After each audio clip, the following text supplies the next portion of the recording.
Ini adalah Itel S23 Plus, HP yang membuat brand lain lemes. Karena di harga 2 jutaan dia punya spesifikasi yang sangat pedes. Pantes kalau stoknya udah hampir ludes. Yang nggak kebagian stok ya anggap aja apes. Ya udahlah ya, makan dulu biar nggak lemes. Selamat menonton. Herpes. Enggak, sorry. Hermes.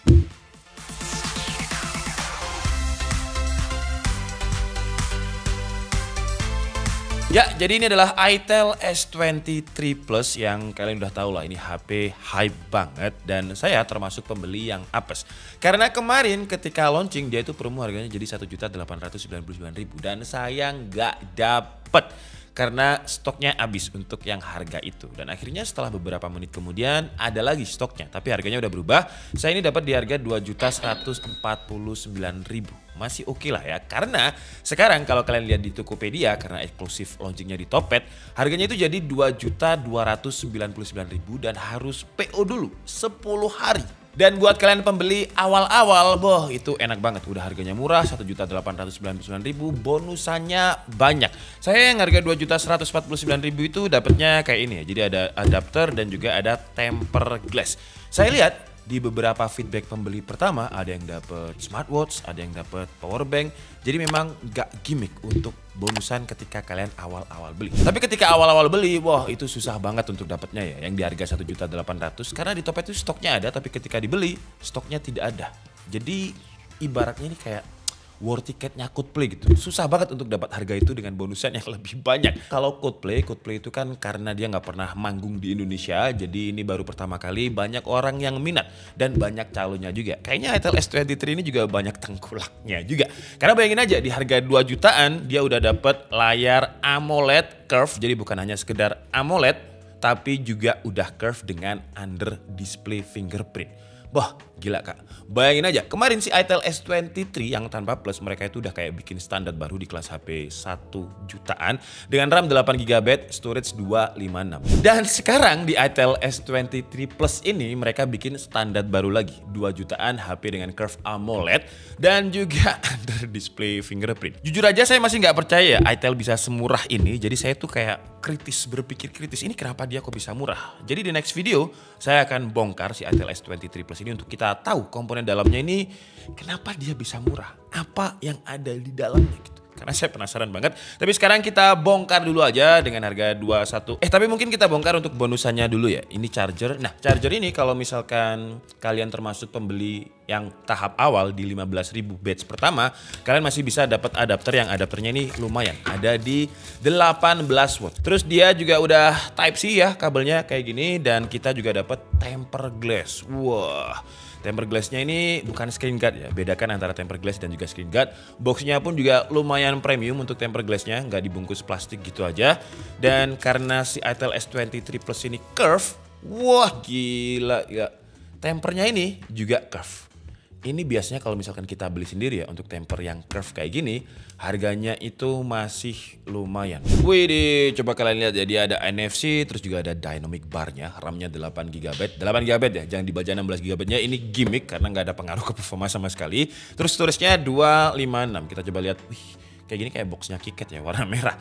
Kalau kita lihat selling point lain, layarnya ini 6,78 dengan AMOLED, terus kameranya 32 megapiksel plus 50 megapiksel, terus in display fingerprint, dan untuk voice assistant-nya dia ini pakai GPT AI Assistant yang nanti kita coba, baterainya 5000 mAh. Wah, super design by Itel. Di sini ada apa? Coba kita lihat, ini kayaknya sih kabel ya. Jadi kalau kalian pembeli 15.000 pertama tadi kita dapat 2 kabel karena ada adapternya tadi, ada kabel, terus di HP-nya sendiri juga kita dapat kabel. Oh, kita masih dapat ini loh guys, earphone loh. Udah jarang saya nemuin HP apalagi ini di kelas harga 2 jutaan ya, ada earphone dan earphone-nya ini bukan pakai audio jack tapi pakai Type C. Berarti kalau kayak gini udah dipastikan ya portnya si Itel gak ada audio jacknya. Terus di sini coba kita lihat masih dapat case juga yang kayak gini transparan, tapi case-nya transparannya ini kayak kena embun gitu. Jadi ya kurang kurang bagus ya. Coba kita lihat, wah sayangnya untuk HP-nya itu dibungkus kayak gini. Terlalu rame lah, elegannya jadi hilang padahal boxnya udah bagus tapi plastiknya kayak gini. Tapi ini plastik aja sih, cuman ya packaging itu menurut saya penting karena packaging itu juga termasuk bagian dari branding. Dan HP-nya ini ya, wow kameranya mengintimidasi banget. Coba iPhone saya ini mirip kayak bobalnya iPhone 14 Pro Max karena gede banget dan dia ada dua pilihan warna sebenarnya. Yang ini namanya itu Cyan. Dan jujur sebenarnya saya nggak suka warna-warna pedal pop kayak gini karena kayak lebay aja, terlalu rame. Dia ada warna lain yang namanya Elemental Blue, cuman sayangnya pas saya PO itu nggak ada. Ini bentar, susah banget ini. Wah ini coba kalau kalian perhatikan, bobalnya iPhone aja kalah gede loh ya sama si bobalnya itel S23 Plus. Tapi ya besarnya lensa itu nggak pengaruh sama kualitas ya. Nanti kita coba lihat lah kameranya. Kita coba lihat dulu untuk desainnya. Wah untuk kelas HP 2 jutaan sih. Ya karena dia curve, dipegangnya itu jadi enak ya. Nah ini layarnya yang curve ini. Di sini ada port, terus ada Type C, speaker, SIM tray, mic. Ya standarnya HP lah, tapi di sini ada tulisannya nih. Nah ini di bagian atasnya ini tulisannya Designed by itel. Wah. Kalau kita ngomongin HP curve sebenarnya, bentar, ini tadi saya bawa. Saya udah mau bikin judul sebenarnya HP curve AMOLED termurah. Itu nanti, tapi karena HP ini belum launching. Yang ada di Infinix Zero 30 5G. Kalau tampak depan coba lihat, sama aja dan dia juga udah under display. Bedanya ya dari desain form factor sih ya. Tapi untuk curve-nya sama, dan kalau kita lihat harganya di India, karena saya belum tahu harga launchingnya nanti berapa, ini sekitar 4,6 juta. Jadi judul saya yang udah saya siapin gak bakal berlaku lagi karena sekarang dipegang sama si itel ini untuk HP curve AMOLED termurah. Nah kayak gini dari depan kayak bener-bener gak ada perbedaan ya dengan Zero 30, beda wallpaper aja karena OS-nya pun juga sama antara itel sama si Infinix Zero 30. Dan ya dari depan bener-bener kayak barang yang sama tapi kayak lebih kerasa solidan si Infinix sih. Jadi kalau Infinix Zero 30 itu bobotnya di 190,4 gram dan si itel S23 Plus 179 gram. Ya karena memang lebih kerasa solid Infinix Zero 30 ini kayak ada bagian yang nggak solid, dan karena dia terlalu murah menurut saya makanya di next video akan kita bongkar. Jadi kita lihat di dalamnya ini apa aja, kenapa bisa semurah itu. Tapi kemarin saya baca-bacain komentar tentang itel S23 ini, banyak yang bilang wah HP-nya sih murah, layarnya curve, jadi kalau misalkan rusak curve-nya bakalan mahal dong spare part-nya.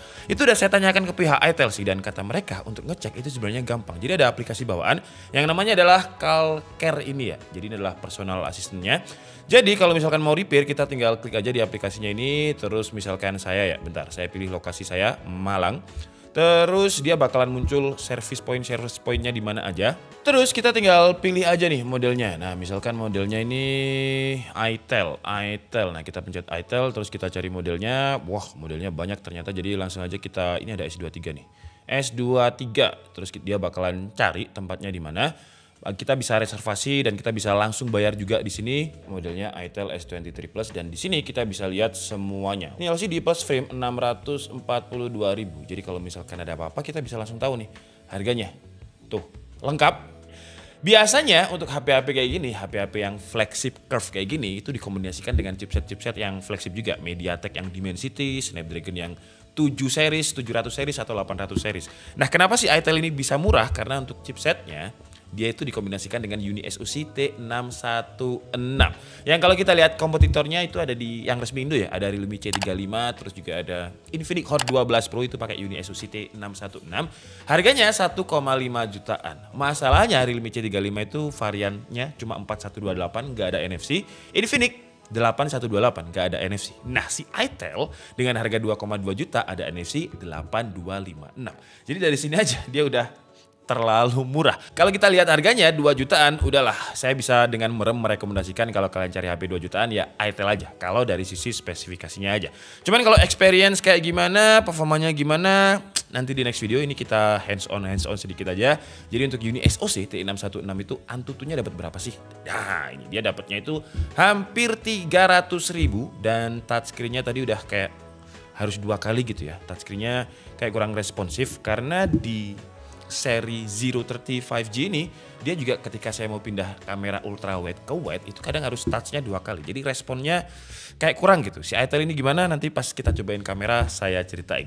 Terus saya juga tadi sempat nyobain di Genshin Impact karena untuk Mobile Legends PUBG M itu jelas bisa, dan di Genshin Impact dia itu tertingginya ada di 34 FPS, dan sebenarnya dengan HP setipis ini dia nggak anget kok. Ketika saya main Genshin Impact tuh saya clear juga tadi sempet itu nggak sampai 40 derajat Celcius untuk suhu tertingginya. Untuk under display fingerprintnya juga cepet, jadi saya langsung bandingin aja ya dengan si 030. Jadi 1, 2, 3 sets tuh sama. Ini 4 juta, ini 2 juta. Jadi untuk sensor fingerprintnya juga nggak ada masalah. Kalau kalian tanya sensor gyronya juga pakai hardware, nggak ada masalah juga. Nih gyronya ya, kalau misalkan saya tes tuh, wah nggak ada masalah. Dan dia juga ada gimmick kayak si Realme C51 yang Realme itu namanya mini kapsul.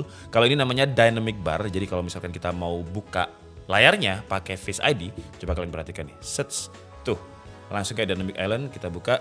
Sets dia langsung ya kayak iPhone lah. Cuman sayangnya udah saya cobain pakai aplikasi-aplikasi ketiga, karena kalau Dynamic Island-nya di iPhone itu dia bisa pakai aplikasi ketiga kayak Gojek, Grab kalau misalkan mau datang itu berapa menit, Maps juga bisa. Kalau si itel S23 Plus ini sementara dia cuma masih di notif-notif ini ya. Jadi ada battery reminder, ada kalau misalnya ngecas complete, terus juga charging animation, background call, dan juga face unlock yang tadi udah kita cobain.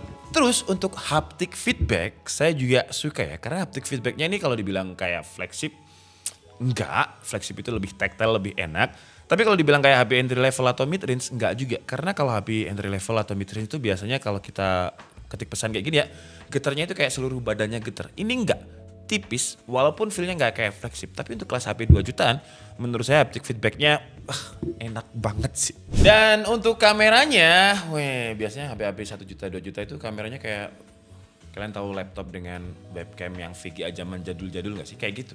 Tapi ini enggak loh ya, apa layar AMOLED-nya yang bagus ya. Nanti kita lihat di PC, tapi kalau di layarnya ini, coba kalian lihat. Masih bagus ya. Wah, apakah layarnya yang bagus? Bentar, fokusnya gimana nih? Nah, oke, jadi ini adalah kualitas kamera depan dari itel S23 Plus yang untuk kelas harganya sih oke ya. Jadi untuk detail di bagian belakang tuh, walaupun dia ke expose-nya masih flat, tapi ada kayak semacam detailnya. Karena di situ sebenarnya ada tempat.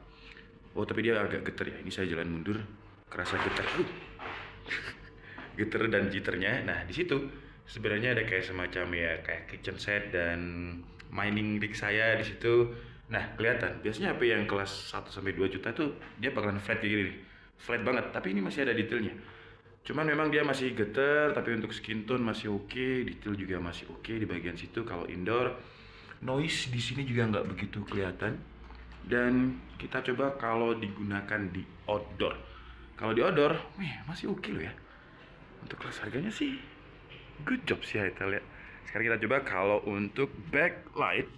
Wah, kalau untuk backlight kayak gini, jadi dia bakalan nggak detect muka saya. Jadi langsung detailnya ke langit. Kalau misalkan kayak gini, ya biasa sih. Kita harus milih, karena memang fotografi itu kita harus milih. Kalau mau detail ke muka, tinggal pencet di mukanya.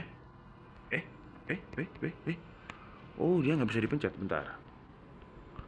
Oke, jadi ketika record ini, dia udah nggak bisa dipencet apa-apa ya. Langsung kayak point shoot aja kayak gini. Kita nggak bisa pilih fokusnya mau di mana, nggak bisa. Nggak ada pencetannya. Jadi, terus juga nggak ada kayak face detectionnya. Ya, untungnya masih oke loh kualitasnya. Dan ini untuk kamera depan, waduh, ini tanpa stabilize, gempa banget ya, kelihatan gempa banget. Tapi kalau untuk detail, coba kita zoom daun yang kotor ini. Nah, kira-kira kayak gini. Kalau di kamera depan kita masih bisa touch ya. Jadi kalau misalkan saya pengen fokus ke daun, nah dia fokus ke daun. Kalau saya pindah fokusnya ke kolam, nah dia bakalan fokus ke kolam. Ini ke daun. Sekarang kalau misalkan nggak saya touch, jadi kayak auto aja. Jadi saya geser dari daun ini terus ke kolam situ, sets. Lumayan cepat sebenarnya fokusnya, cuman jitternya ya atau patah-patahnya ini agak sedikit mengganggu. Tapi untuk exposure nggak naik turun, nggak terlalu terlihat naik turun, tapi dia patah-patah sih. Tuh, jadi kalau misalkan kita shoot object, misalkan kita mau dolly shot kayak gini ya, set, Set. Nah itu masih kerasa patah-patahnya, kurang smooth. Ya bisa kalau di CapCut ada kayak semacam web stabilizer untuk bikin dia lebih smooth. Wah untuk detailnya seperti ini. Sekarang kita coba kalau pakai efek stabilize. Oke, kalau pakai efek stabilize dia bakalan nge-crop ya seperti stabilize pada umumnya. Cuman nggak terlalu geter, nggak terlalu gempa, tapi kalau jitter masih ada. Dan kalau kita coba shoot kayak gitu tadi dengan efek stabilize-nya, bentar ini udah fokus. Set. Wah ini better sih ketimbang yang tadi, better ini. Dan untuk di stabilize ini kalau misalkan kita fokusnya ke daun terus kita pindah ke kolam, ya dia stabil tapi jitternya lumayan. Tapi kalau untuk warnanya ya kalau di layarnya ini ya, sebelum saya pindah ke PC, layarnya itu udah mendekati real lah. Berarti layarnya ini bagus untuk color akurasinya. Contohnya kayak daun ini memang warna aslinya ya beda dengan daun yang lain. Jadi dia lebih ke hijau muda. Kalau daun lainnya kan hijau tua ya. Nah kalau untuk detailnya kayak gini nih. Tapi untuk kelas harganya menurut saya masih oke loh. Untuk layarnya ini dia masih 60 Hz dan sama kayak Infinix ya, XOS-nya ini kalau misalkan kita mau pindah kamera misalnya dari lensa ini ke lensa tele ya tuh. Kadang dia tuh harus 2 kali gitu. Kadang kayak apa yang kita pencet dia kayak salah perintah gitu. Jadi saya mau mencet kedua nih, tapi dia mencetnya ke lock screen, ke lock focus. Tuh. Ya, jadi kayak responsiveness-nya ini kurang. Yang menarik biasanya untuk HP-HP-nya Transition Holding yang di kelas harga 1 sampai 2 juta, itu biasanya multitask-nya cuma 5.